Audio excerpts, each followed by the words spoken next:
राष्ट्रपति पद के उम्मीदवार और पूर्व वित्त मंत्री यशवंत सिन्हा अपने लिए समर्थन मांगने वीरवार को लखनऊ पहुंचे। इस दौरान उन्होंने सपा अध्यक्ष अखिलेश यादव के साथ सपा दफ्तर में एक प्रेस कॉन्फ्रेंस को संबोधित किया।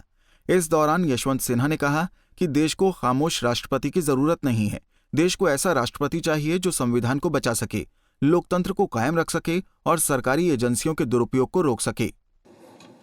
लेकिन अगर सबसे सम्मिलित रूप से वो नहीं मिलती हैं, एक दो लोगों से मिलती हैं, क्योंकि हम देखते हैं कि सरकार में जो संवाद है वो एक तरफा है।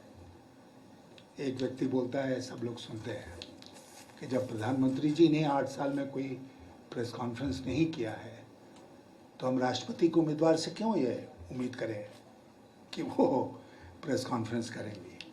लेकिन अगर मुलाकात किसी की आपकी हो जाए बाई चांस, सम्मिलित रूप से या अलग अलग, तो उनसे पूछेगा कि ये 5-6 बिंदु हमने आपके सामने आज रखे, वो इन बिंदुओं के बारे में क्या सोचती हैं,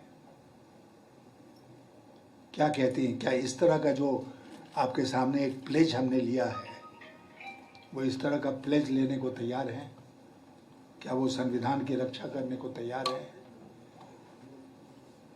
या वो एक साइलेंट खामोश राष्ट्रपति बन के रह जाएंगे।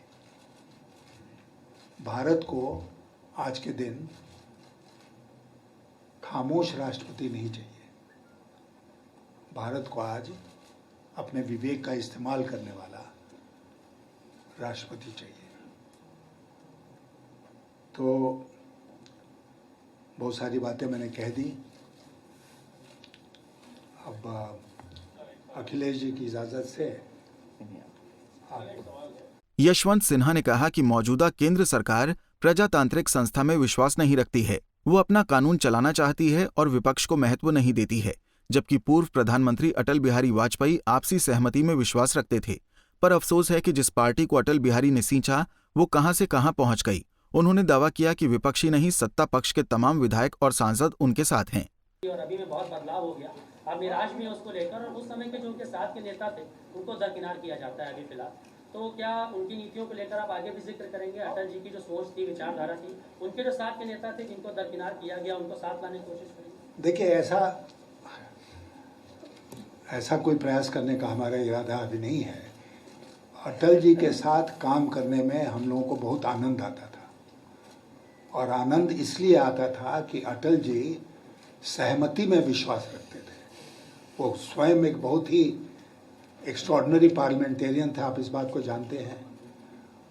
एक बड़े भारी डेमोक्रेट थे, इस बात को भी आप जानते हैं।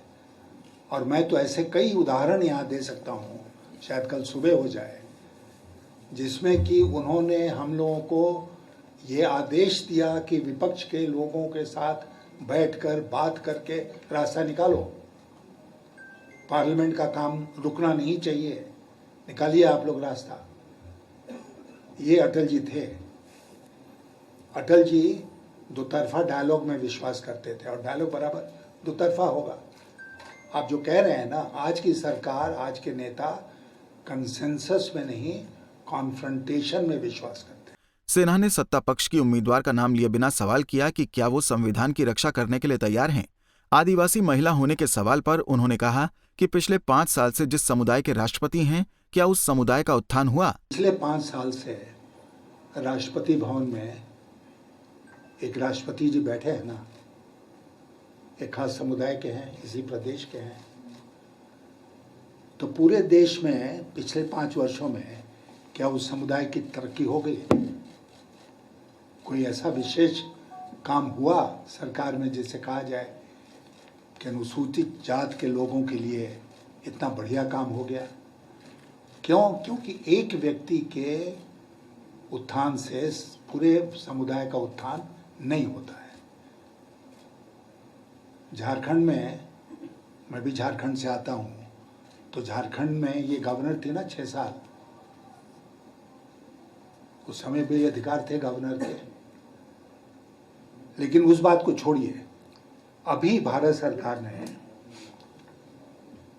एक नया फरमान निकाला है, और वो नया फरमान क्या है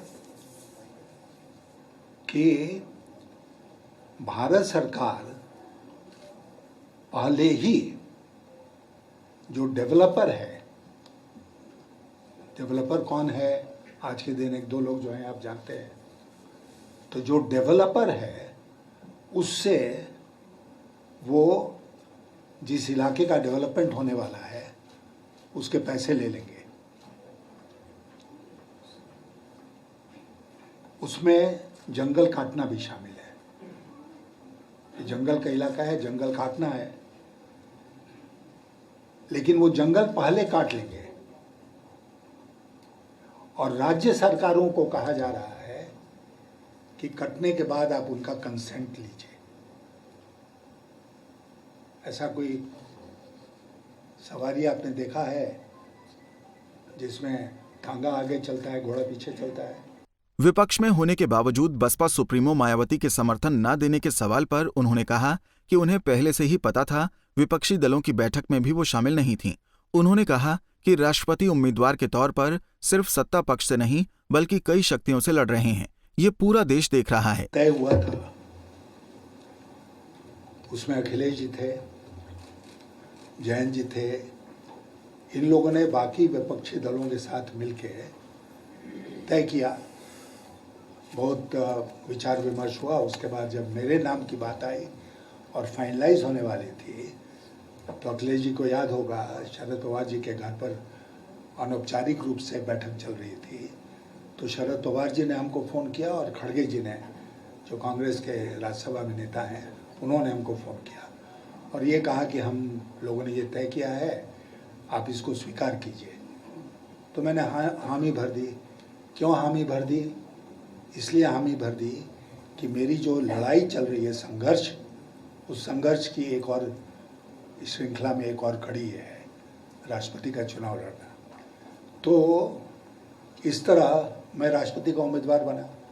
अगर 15-20 दिन पहले मुझसे कोई पूछता कि आप राष्ट्रपति के उम्मीदवार बनने वाले हैं क्या, तो मैं समझता कोई बहुत हमारे साथ क्रूअल जोक कर रहा है, लेकिन आज के दिन सच्चाई है। तो इसलिए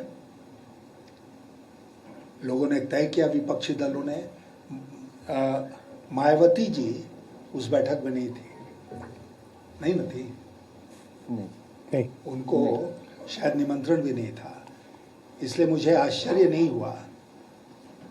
और एक बात कहूँगा तो शायद लोगों को बुरा लग जाए कि मैं बहुत सारी शक्तियों के साथ लड़ा हूँ, केवल सरकारी पार्टी से नहीं लड़ा हूँ, सरकार से भी लड़ा हूँ। आप लोग मतलब समझ गए। वहीं वरिष्ठ नेता सुधींद्र कुलकर्णी ने बताया कि यशवंत सिन्हा को केरल में 100% समर्थन है। तमिलनाडु, तेलंगाना, कर्नाटक में भी व्यापक समर्थन मिला है। यूपी के बाद गुजरात जाएंगे। तमिलनाडु में वहां के माननीय मुख्यमंत्री स्टालिन, डीएमके और मित्र दलों का उन्होंने बैठक बुलाई। बहुत अच्छा रिस्पांस मिला।